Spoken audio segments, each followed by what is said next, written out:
Conservative media has reacted to the Manhattan grand jury voting to indict former President Donald Trump.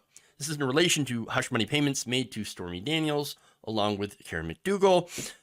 So here is a little snippet of the reaction.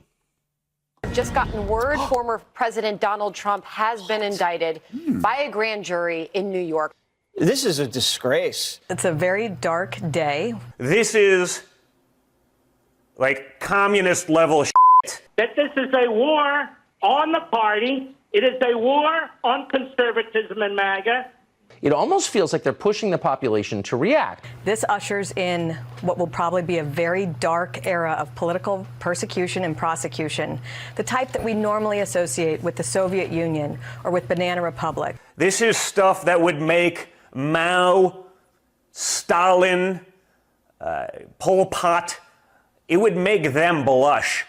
There could be retaliation from red states. Oh, retaliation, you say? That's not at all ominous, is there? Didn't say what kind of retaliation. But I love how this is somehow worse than Stalin, Mao, and Pol Pot. Does he mean like combined together or just separately? Because I don't think this is anywhere near that, considering how people died under all of those regimes. But okay, look, other figures also weighed in on social media as well. I'm going to give you some examples of their reaction. Here we have Clay Travis. Democrats have spent 7 years telling you Trump is a threat to American democracy, and yet they are the ones who continue to destroy American democracy. Wait, what? By engaging in unprecedented authoritarian attacks on their political opponents, they have become what they claim to hate. For 240 years, no president, no matter the allegations or facts, has ever been charged with a crime. With these charges, it will now become common. This won't end with Trump. It's only the beginning. Democrats have made this a third world country, a banana republic. Let me just say that throughout American history, presidents have gotten away with a lot of crap. I think George W. Bush should be in prison for war crimes. Just saying. Presidents do, yes, they have done crime and have gotten away with it. The fact that Donald Trump may not get away with it, okay, you could definitely make an argument that that's not fair. And I would agree with that. But at the same time, maybe if we actually start holding presidents accountable for stuff like this, we can move up to holding other presidents accountable when they do even more serious crimes. Wouldn't that be nice? Wouldn't that be nice if we actually had a law that applied to everyone? I know. Wishful thinking. Wishful thinking. All right, but anyway. So there's more, by the way. So let's get to one of the next tweets here. Eric Trump, third word prosecutorial misconduct. It is the opportunistic targeting of a political opponent in a campaign year. Hey, look, did Bragg sit on this for too long? Yep. I would agree that. Yeah, he did kind of sit on this for too long, but and unfortunately that does feed into the narrative that, oh, see, it's just political opportunism, elections. Well, that's again Bragg's fault on that one. But there's more. It gets more unhinged. Now we go to Liz Wheeler, who asks, how can we distract from a transgender mass shooter? Indict Trump.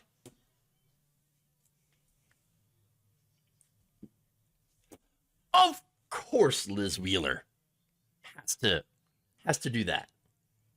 Of course she does. Right-wing commentator Bernard Kerik also claimed the indictment means that we have just become a third world banana republic. You're going to hear a lot about that. Former Real America Voice host David Brody claimed that the left just made Donald Trump a political martyr, as well as the 47th president of the United States.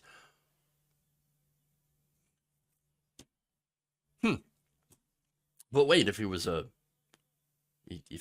political martyr, then he wouldn't get elected.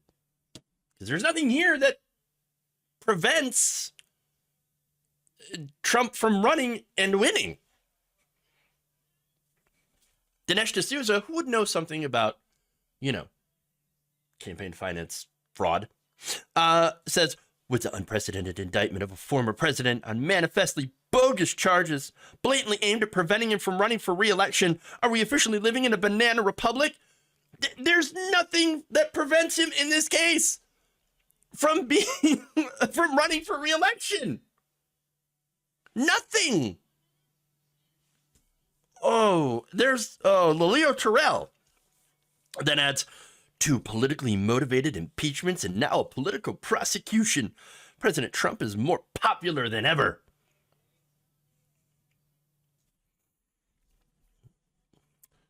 John Cardillo says, watching the political weaponization of our entire justice system, this is a constitutional crisis.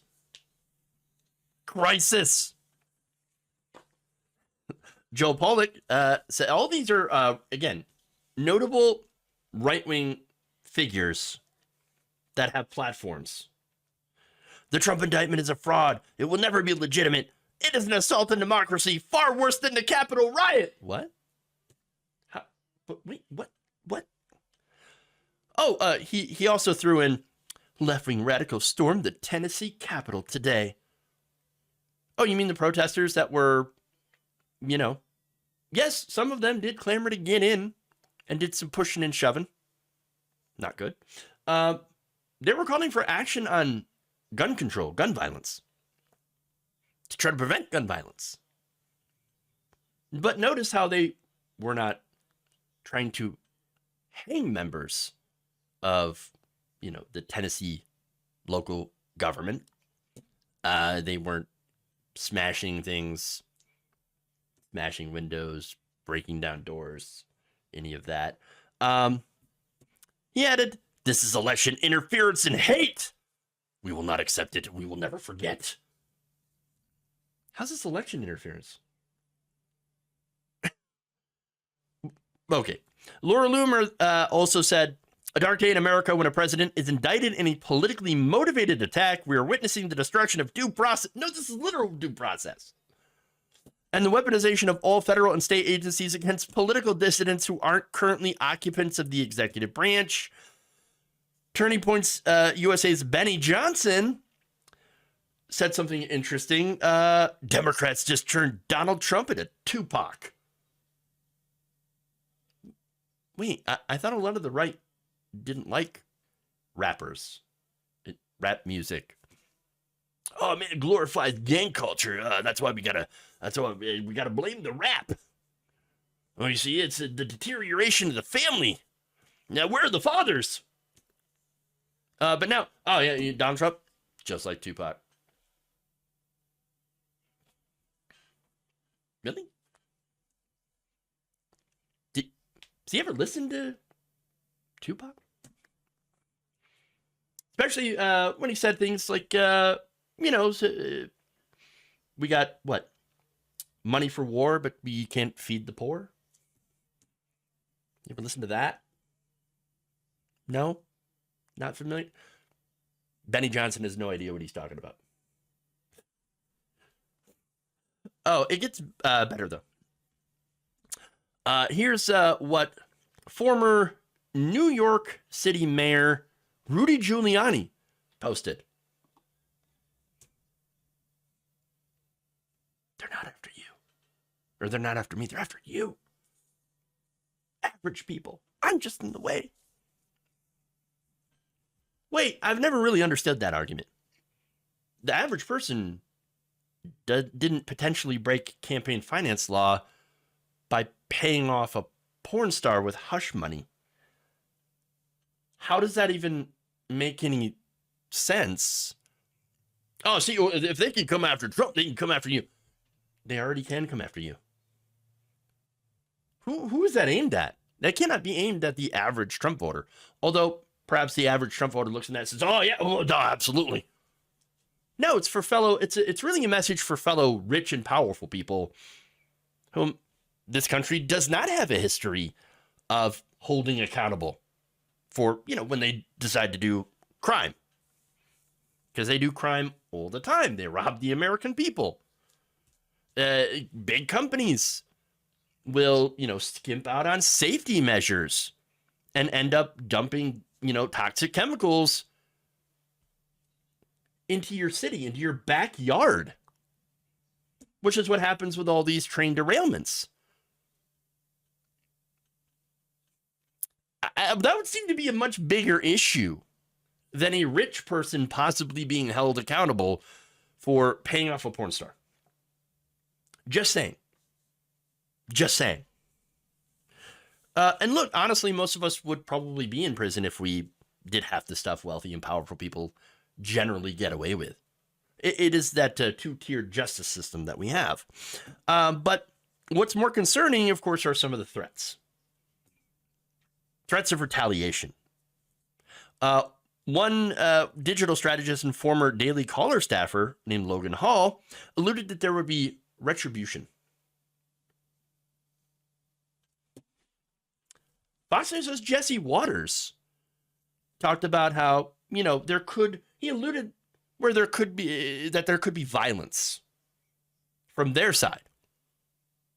And of course, Trump has also been stoking that as well. Now, as far as retribution, if we're talking political retribution, what do you think all these investigations into Hunter Biden are all about? It's not about Hunter Biden. It's about trying to tie Hunter Biden's activities, which, in some cases, pretty shady, trying to tie him to his dad. And that's the ultimate goal there. But anyway, one more video here to show you. And I saved this one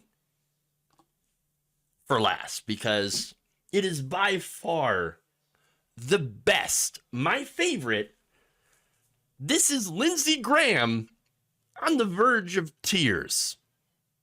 How do you do it? You take if you got a pile of crap and you chop it up 34 times, it's still a pile of crap. It's duplicitous charging. They're trying to smear the guy. They're trying to take cases that nobody else would take and resurrect them. This is literally legal voodoo.